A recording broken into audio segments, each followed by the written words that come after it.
Now, I guess it's time for some styling. So I'm looking at the users page and we have 6 users and well, it's not very comfortable to navigate through all the users. Imagine you have 6,000 users and you'll have to go down and look at each of them. To make it easier to navigate, we are just going to move all this data, first of all, into a table. So let's go to our users index. And here, what do we have? We list all the users and render the user partial so that we have the view of the user looking the same as the user looks in the list of users. So now we are going to add a table. And well, this is a basic table. So we have a table heading, where we have the email, we have some kind of other data, and table body. And inside of the table body already we are going to add this listing of users. Well, it's the simple way you do with any scaffold. Let's see how it looks. Let's go down. Yeah, so here we have a list of all users. And we can add this user data that we have in the user partial into this table. So what do we want to see in the table? First of all, we want to see the, well, yes, let's have the ID. So we will add the user ID. And we are going to add a link to user show. So we will have link to just copy this link. Yeah. Okay, I'm copying this link and pasting it here. And well, I think if we can remove the list of all the users for now, the one that we have with the rendering of partials, like this. We're just going to replace it with the table. So here is our table. We have the user IDs. If we press an ID, we navigate to the user page. So we have the ID, we have the email. What else do we want to see? We want to see if the user is confirmed. So we'll add the confirmed. And we are going to say equals user.confirmed. Yeah, basically we're just moving all this data into a table. Okay, we see if the user is confirmed. Next, we're not going to add the information from trackable. We're not going to add the sign-in count, current sign-in. We're going to add the information to see if the user is logged or not. Actually, we don't need to see the date. We can just add a method the way we did in our, for example, controller. Let's go to users controller. And here we have user.accessLogged. So we'll show true or false, but not just the time. So here we will add a table header. The question will be banned. And in the table description, td here equals user.accessLogged. That will render either true or false. So banned, true or false. Looks fine. Then what other information do we want to see? We want to see, yeah, the information about the social login, possibly. The username, if it is present. Let's add the username. Table header name. And here we will add user.name. Okay. We can also add the image. So we're just copying all this code, and in the table data, we're going to add this block to render the user image if it is present. And here we're going to add the word image. And like this, we can display the image of the user. Now we can make it also smaller. Let's make it, let's say 20 pixels by 20 pixels, for example. Yeah, just for it to be there. If there is an image, we'll be able to see that there is an image. Now let's add the roles. So we're going to add roles. And here we will have user dot active roles join by a comma. Yeah, I'll just copy the whole line. Now going back, td. So now we're also displaying the user roles.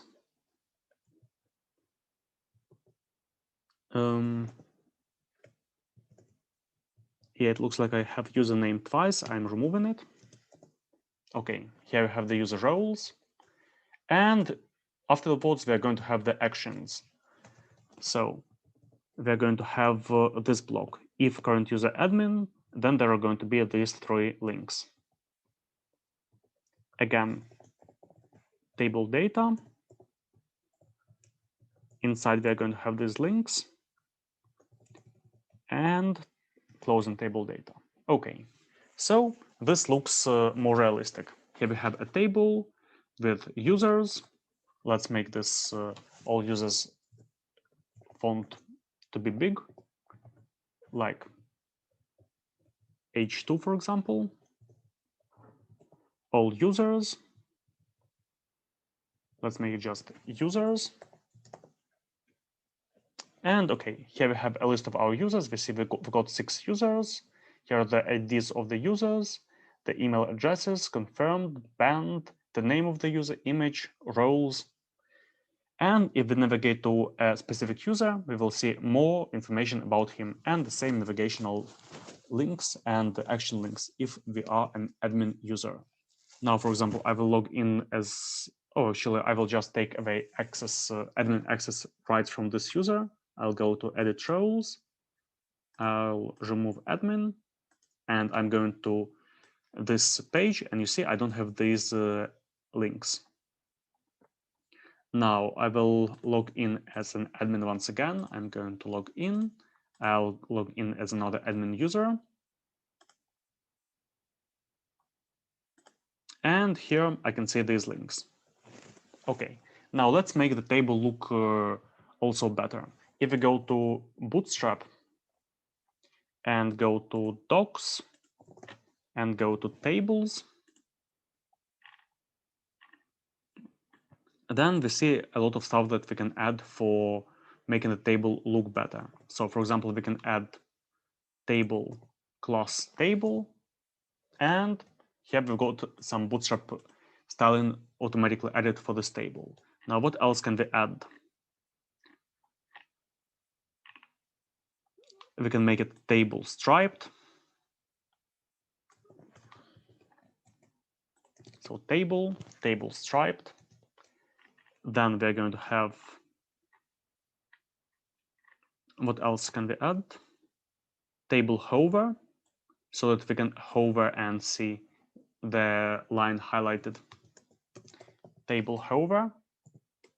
You see now it gets highlighted. Okay. And well, we can also make it bordered, but we are not going to do it right away. Yes, let's make it a small table, table SM.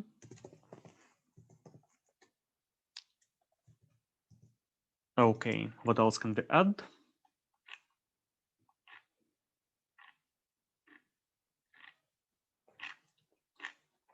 There should also be a class like table responsive. Yeah, so we're going to also put this table into a table responsive class. Let's see how this would work. Let's copy this responsive table and paste it here. Now let's refresh. Here we have this responsive table. Let's see how it will look in a mobile view. Now I'm using Firefox. I press right click, inspect element. Now here I have this button to responsive design mode. And let's see. Now this doesn't seem to be really responsive. You see, I move the table and the whole application moves with it. So we'll try to put it into a table responsive div. So let's try to do it like this.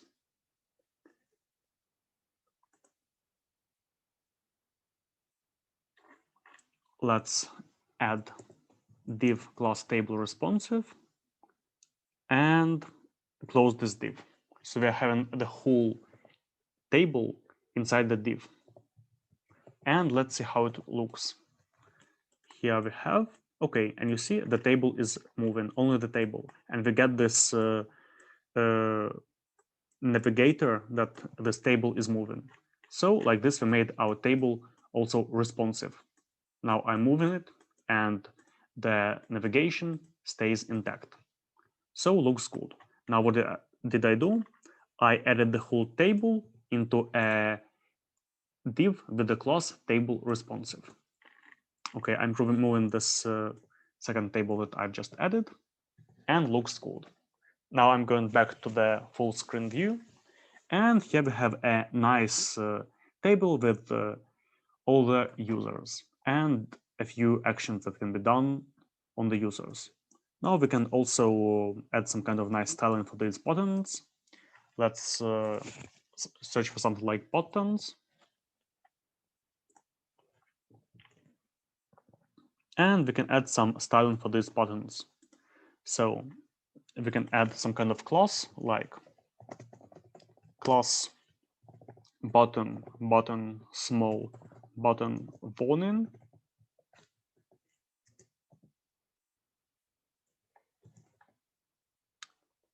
You see SM, where is SM?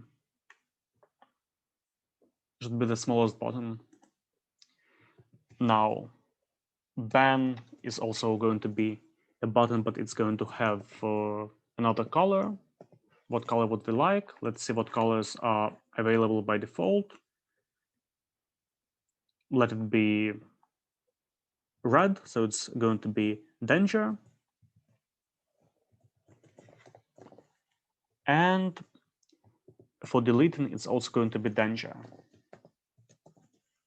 Okay, so looks good. We have a few buttons to add shows, to ban, to delete a user.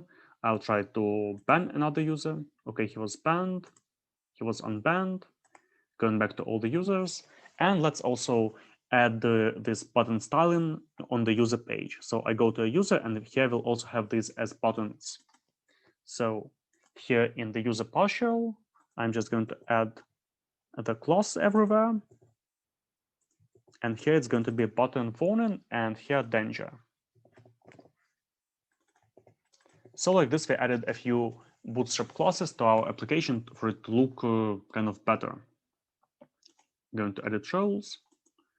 Okay, so what we've done here, we've created a table where we have a list of all the users. We've done it using different Bootstrap classes, and we've added a few nice looking buttons. Well, we've made the buttons look nicer. So that's it. Thank you.